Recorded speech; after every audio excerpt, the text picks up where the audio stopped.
CCM oye! Dr. Samia Suluhu Hassan oye! Dr. Nchimbi katibu wetu na mgombea umakamu wa rais oye! CPA Makala oye! Mwenyekiti wetu wa Mbeya oye! Ndugu zangu, napenda kumshukuru Mwenyezi Mungu kwa kutupa fursa nzuri ya kuweza kusemezana na mgeni rasmi Mheshimiwa Makala. Nikushukuru sana kwa kunipa nafasi hii. Kwa wale ambao hatufahamiani, mimi naitwa Mchungaji Peter Msigwa.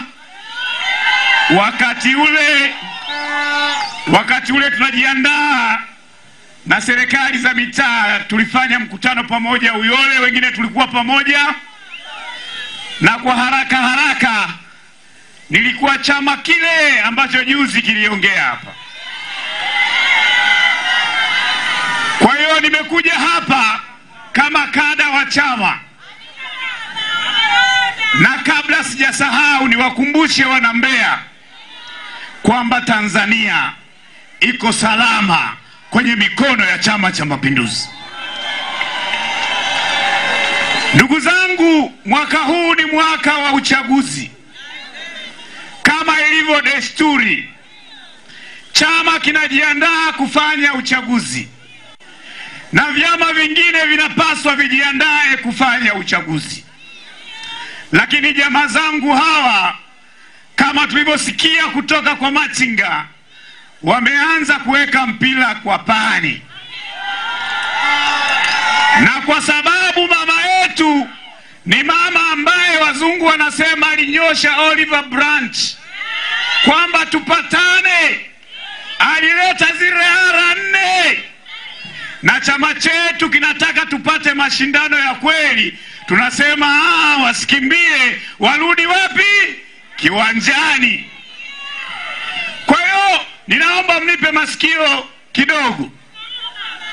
Ndugu zangu hawa wamekuja na mkakati ambao mimi binafsi nauita mkakati butu, mkakati dhaifu wa kukimbia uchaguzi.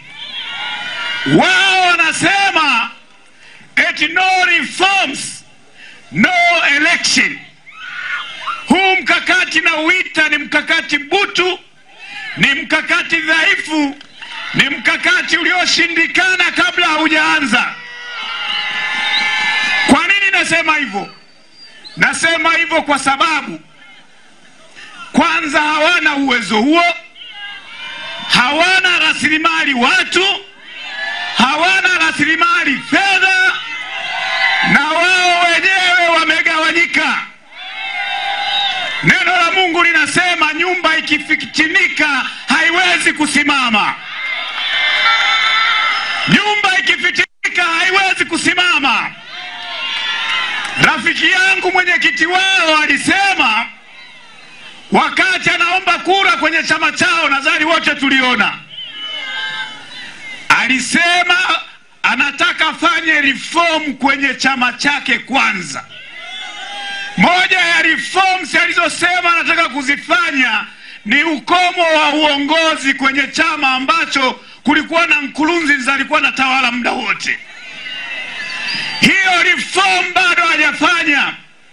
Alisema anataka kufanya reform za ukomo wa viti maalum ndani ya chama chao, hajafanya. Wametoka kwenye uchaguzi, wamegawanyika. Anahitaji afanye reform, washikamane, wasigawanyike. Niliondoka Chadema, nilisema mara ya mwisho kulikuwa na ufisadi, kulikuwa kukosekana kwa haki, hakukuwa na demokrasia. Hayo mambo ndani ya chama kile bado yapo. Ili wawe na uhalali, ili wawe na uhalali wa kusimama kuitaka serikali ya CCM ifanye reform, wanatakiwa wawe mfano kwenye chama chao, hizo reform zifanyike. Muda huu badala ya kuanzisha mapambano mengine ya kuwapotosha Watanzania, na washauri kwanza wakijenge chama chao, wafanye reform kwenye chama chao, ndio waje watufundishe. Hawana sifa ya kutufundisha kufanya reform wakati wao hawajafanya hiyo reform na hizo reforms ndani ya chama. Lakini kama vile haitoshi, ndugu zangu, maendeleo ni mchakato, mabadiliko ni mchakato. Walosoma historia, kukomeshwa kwa biashara ya utumwa lilikuwa ni jambo baya la kumdhalilisha mwanadamu. Ilichukua muda mrefu, na mpaka leo kuna watu wengine wanaamini utumwa ni jambo la kawaida. Ndugu zangu, hata miaka ya 50 ya 60 wanawake katika nchi nyingi walikuwa waruhusiwi hata kupiga kura. Ndio maana leo mnasikia tunataka 50-50. Mwanamke amedhalilishwa kwa karne nyingi, na wengine wametumia maandiko kumdhalilisha mwanamke.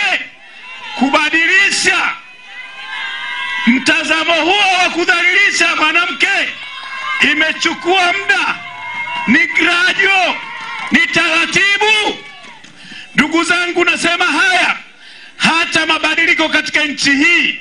Si kweli kwamba Chama cha Mapinduzi hakijakubali mabadiliko. Kuna mabadiliko makubwa yamefanyika, na niwakumbushe rafiki zangu, Chadema au chama chochote hakina hati miliki ya kweli. Haki miliki ya namna ya kuiendesha Tanzania haimilikiwi na Chadema, inamilikiwa na Watanzania wote. Inawezekana kwa mtazamo wao, madai wanayoyaleta kwa mtazamo wao, kwa jinsi wanavyoona wao, yanaweza yakawa sawa, lakini sio lazima yawe sawa kwa kila mtu. Mabadiliko ya nchi sio familia. Mabadiliko ya nchi ni taifa. Tunapozungumzia taifa, tunazungumzia social stability, tunazungumzia political stability, tunazungumzia economic stability. Hatuzungumzi kipengele kimoja. Jamaa zangu hawa wanaangalia swala tu la kutaka madaraka. Mabadiliko katika taifa, mabadiliko ya mfumo katika taifa sio familia. Kama una duka lako, unaamka asubuhi unageuza meza zilikuwa huku unapeleka huku. Lazima uangalie taifa kwa mawanda mapana. Unapozungumzia mabadiliko, lazima uliangalie taifa kwa mapana. Tunahitaji mtengamano, tunahitaji uchumi, tunahitaji kuwe na utulivu katika nchi. Huwezi kuwasikia wakizungumza matatizo ya wananchi kuhusu kilimo. Hutawasikia wanazungumza matatizo ya afya katika nchi hii. Hutawasikia uboreshwaji wa usafiri wa anga katika nchi hii. Huwezi kuwasikia wakizungumza jinsi ambavyo Samia rais wetu ameboresha usafiri wa treni. Wanazungumza kipengele kimoja kitakachowafanya wao waingie madarakani. Ndugu zangu, wapuuzeni hawa. Tunahitaji utulivu tulionao, ni jambo la kwanza na la muhimu ili tuweze kusonga mbele. Kuna mabadiliko mengine ambayo wanadai, ambayo sio kweli kwamba serikali haijafanya. Nimesema ni gradual, hatuwezi kuyafanya yote kwa wakati mmoja. Mwanzoni wakurugenzi wao ndio walikuwa wanasimamia uchaguzi. Mabadiliko haya yamewaondoa sasa. Zamani ilikuwa huwezi kumpigia rais kura hata ukiwa popote Umejiandikisha leo, uchaguzi wa sasa, ukijiandikisha utampigia kura rais popote ulipo. Mwanzoni sheria haikuruhusu.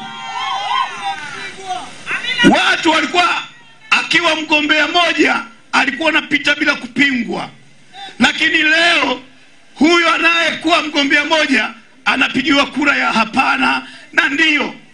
Hayo ni mabadiliko, na tunapokwenda kufanya, ni baadhi ya mabadiliko, tunapokwenda kufanya chaguzi au tunapo negotiate kuhusu mabadiliko, sio lazima upate yote. Ninawasihi ndugu zangu wa Mbeya, mimi nimekuweko huko, nimekuwa mbunge miaka 10.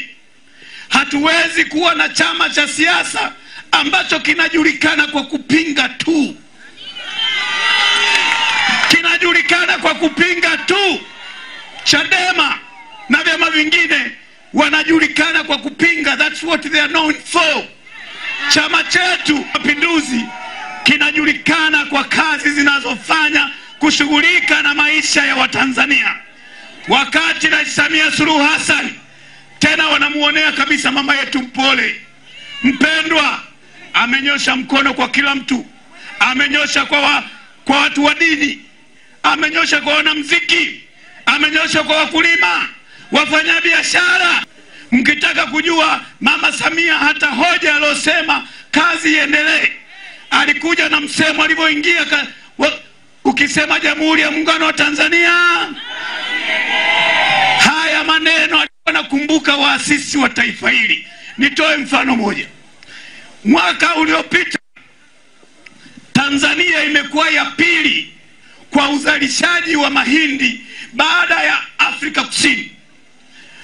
Kusini wanazalisha tani milioni 14.7 za mahindi. Tanzania tulizalisha tani milioni 11.7. Tumekuwa wa pili. Kwa nini nasema mambo haya?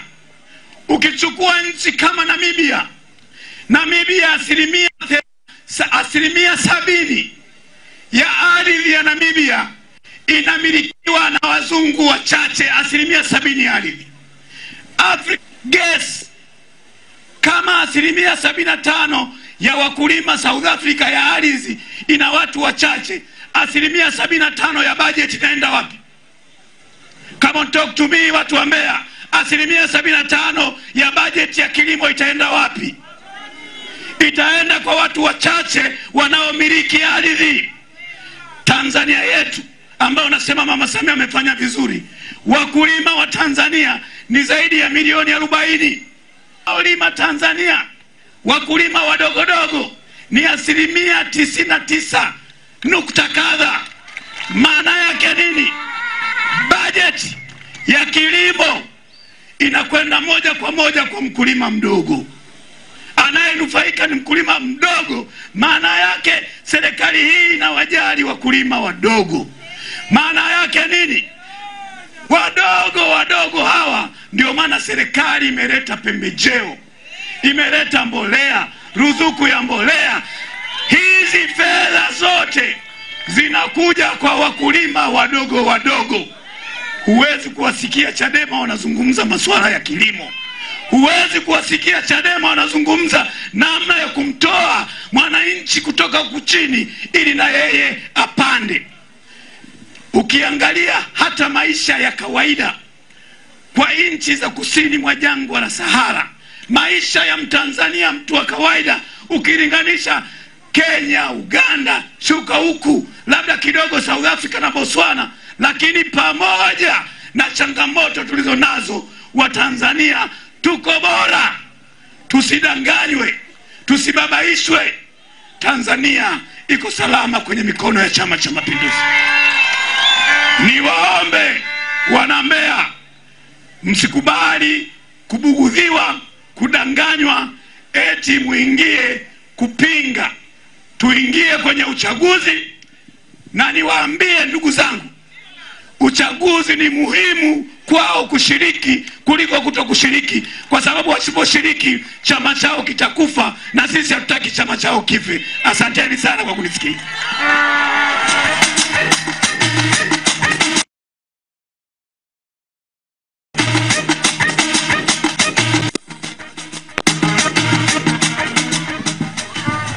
Asante sana.